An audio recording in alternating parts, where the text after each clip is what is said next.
La paracha de Béalotra raconte un moment dévastateur, un changement de cap radical dans l'histoire du peuple juif dans le désert. On parle ici d'un peuple qui a vu les plus grands miracles de l'histoire. La sortie d'Égypte, la traversée de la mer, le Sinaï, la construction du Mishkan. Un peuple qui a vécu 1 an entier au pied du mont Sinaï, nourri chaque jour par la manne, du pain tombé du ciel à la saveur miraculeuse, capable de prendre le goût qu'on voulait. Et pourtant, voilà qu'à peine quelques jours après le départ du mont Sinaï, tout s'effondre. Le peuple se met à se plaindre, à pleurer. Et de quoi se plaignent-ils? Non pas d'un danger, mais d'un manque de nourriture. Ils disent « on veut de la viande », on se souvient des poissons, des concombres, des oignons et de l'ail qu'on mangeait en Égypte. Et ici, on ne voit que cette manne dégoûtante. Une telle plainte paraît absurde.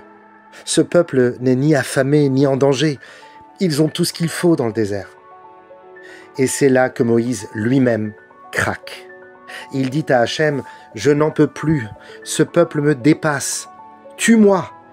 Car même si on leur donnait tous les poissons de la mer, ce ne serait pas suffisant pour eux. On reste sans voix. Moshe Rabbeinu, le défenseur d'Israël, celui qui a supplié Hachem après le veau d'or, qui a prié pour eux après chaque chute. Et là, il se désespère, il demande même sa propre mort. Pourquoi cette réaction si violente? Finalement, le peuple juif ne demande pas moins qu'un peu de variété alimentaire. Un peu d'ail, un peu d'oignon, c'est tout. Mais non, pour Moshe Rabbeinu, ce n'est pas juste une question de nourriture.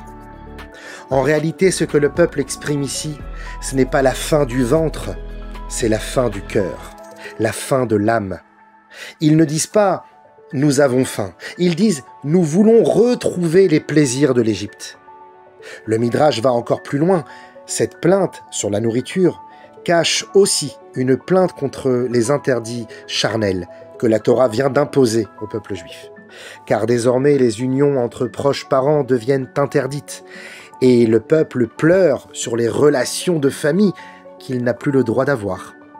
Autrement dit, le peuple ne supporte plus les limites, le cadre. Ils viennent de recevoir la Torah, ils sont appelés à devenir un peuple saint, un peuple de prêtres, et là, ils veulent tout simplement revenir à une vie de bassesse, de plaisir, sans spiritualité. Et c'est là que Moïse comprend que cette plainte n'est pas une demande banale. Ce n'est pas un caprice gustatif ou alimentaire. C'est un refus profond de grandir, un rejet de la mission, un retour en arrière. Un jour, un roi envoie un serviteur chercher du vin, mais un vin spécial, un vin hongrois, réputé pour être le meilleur vin du monde. Le serviteur, un homme simple, qui goûte un tout petit peu de ce vin, et là, il est bouleversé à vie par le goût. Il ne l'oubliera jamais. Des années plus tard, il se retrouve dans une auberge avec des riches commerçants de vin qui débouchent une bouteille et disent fièrement « Ah, ça c'est du vin de Hongrie !» Et le serviteur goûte et dit « Oh non, ce n'est pas du vin hongrois, ça. » Il se moque de lui « Tu crois t'y connaître mieux que nous? Tu es un homme simple. » Et il répond « Celui qui a vraiment goûté au vin de Hongrie ne se laissera plus jamais tromper par des contrefaçons. » C'est exactement ce que dit Moshe au peuple. « Les amis, vous avez goûté à la Torah, vous avez vu le Sinaï, vous avez mangé la manne, vous avez bu le vin divin. Et maintenant, vous réclamez des oignons et des concombres. C'est pas normal. C'est même triste. Parce que cela montre que vous avez oublié ce que vous avez goûté. Ou bien tout simplement que vous êtes incapable de retrouver cette élévation et alors vous essayez de vous consoler dans la nourriture, le plaisir, les images, les sensations. Vous avez faim de quelque chose, mais vous ne savez pas vers où vous dirigez. Mais ça ne marchera pas. Car celui qui a goûté au vrai vin ne peut plus se contenter des imitations. Le Rambam Maïmonide apporte une idée fondamentale. À la fin de ses lois sur les relations interdites, il écrit « Il n'y a pas de tentation plus forte que celle des relations interdites. C'est la plus difficile à surmonter. Et la solution la plus efficace, ce n'est ni la culpabilité, ni la répression. C'est d'occuper son esprit avec la sagesse, avec la Torah, avec la beauté du divin. Il écrit une phrase magnifique, il dit « Car les paroles de la Torah sont comme l'amour d'une biche, toujours nouveau, toujours passionné. » En d'autres termes, la Torah n'étouffe pas la passion, elle la redirige. Elle offre un plaisir plus profond, plus durable, plus noble. Elle encadre la passion. Un jour, un riche marchand part en voyage avec son cocher. Et sur la route, le cocher se retourne contre son maître. Il le frappe, il le jette hors de la calèche, il prend ses habits et il lui dit « Désormais, c'est moi le maître et toi le serviteur. » Le maître, étant plus faible, se soumet. Ils arrivent en ville et le riche se dépêche d'aller voir le rave pour demander justice.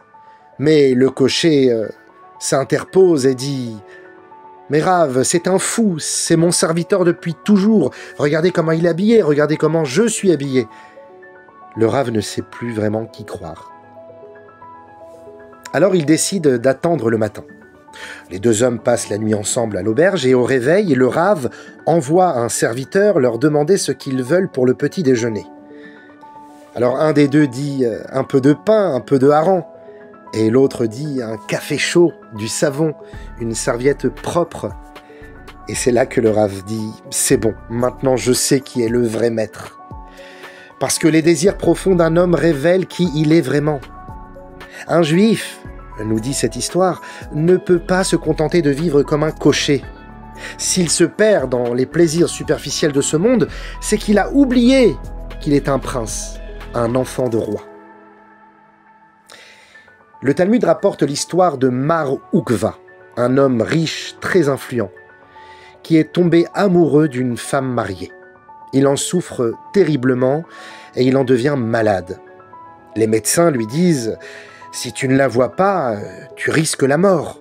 Mais les Chachamim lui interdisent même de lui parler, car même parler peut réveiller le mal. Un jour, cette même femme vient taper à sa porte pour lui demander une aide financière pour son mari qui a été mis en prison. Elle est désespérée et elle lui dit « Je suis à ta merci, mon mari n'est plus là. Tu peux faire de moi ce que tu veux, mais s'il te plaît, maîtrise-toi. Tu as l'occasion de gagner ton Olam Haba, ton monde futur, en un instant. » Et là, Mar Ukva lui donne la somme dont elle avait besoin et la laisse partir, évidemment sans la toucher. Et à partir de ce jour, nous dit le Talmud, un feu mystique brillait au-dessus de sa tête. Les gens l'ont appelé Netan de Tzutzita, l'homme aux étincelles, parce qu'à l'instant où il a maîtrisé sa passion, il est devenu une lumière. J'aimerais vous raconter une dernière histoire, une histoire contemporaine, bouleversante mais vraie. Un jeune homme nommé Eliezer, élevé dans une famille religieuse de Jérusalem, va perdre pied. L'école, la yeshiva, la vie juive, rien ne lui parle plus. Il décide donc de partir tenter sa chance en Amérique. Mais là-bas, de pire en pire, tout s'effondre. Il échoue dans tous ses projets. Il n'a plus d'argent et il finit à la rue, dans une voiture volée, accro à la drogue et à l'alcool. Mais pour garder bonne figure, il ment à sa famille. « Papa, maman, n'ayez crainte, je réussis ma vie, je deviens riche. » Mais il touche le fond et il décide de quitter les États-Unis. Il trouve $500 in extremis et prend un dernier billet vers Israël. Avant de partir, il passe par le tombeau du rabbi au Queens, au Ohel. Il prend un papier, il écrit toute sa vérité, toute sa misère, ses addictions, ses fautes, en larmes. Et quand il termine d'écrire, il se sent beaucoup trop sale pour rentrer dans le Ohel et déchirer sa lettre. Il n'a pas le courage de déposer sa demande dans la tombe du rabbi. Il part sans la lire et il rentre en Israël. Le lendemain, sa mère est en train de faire la lessive. Et dans ses poches, elle trouve la lettre de son fils Eliezer. Et là, elle comprend tout. Elle décide de réunir sa famille et tous le prennent en charge. Il accepte enfin d'entrer en centre de désintoxication et Baruch Hashem aujourd'hui, Eliezer est devenu lui-même un éducateur dans ce même centre et aide des dizaines d'autres à sortir de l'enfer. Mais pourquoi je vous raconte tout cela? Parce que tous ces gens qu'on a cités jusqu'à maintenant, le peuple dans le désert, le serviteur du roi, le cocher, Maroukva, Eliezer, ont tous en commun une chose. Ils avaient faim. Mais cette faim n'était pas celle du ventre, c'était la faim de l'âme. Et quand on ne sait pas comment étancher sa faim, sa soif, on cherche n'importe où et on fait des bêtises.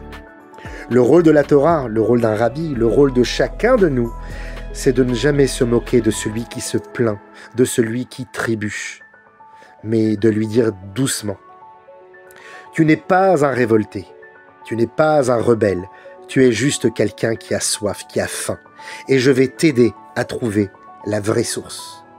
Parce que quand on a goûté au vin divin, on ne pourra jamais se contenter d'un verre d'eau tiède.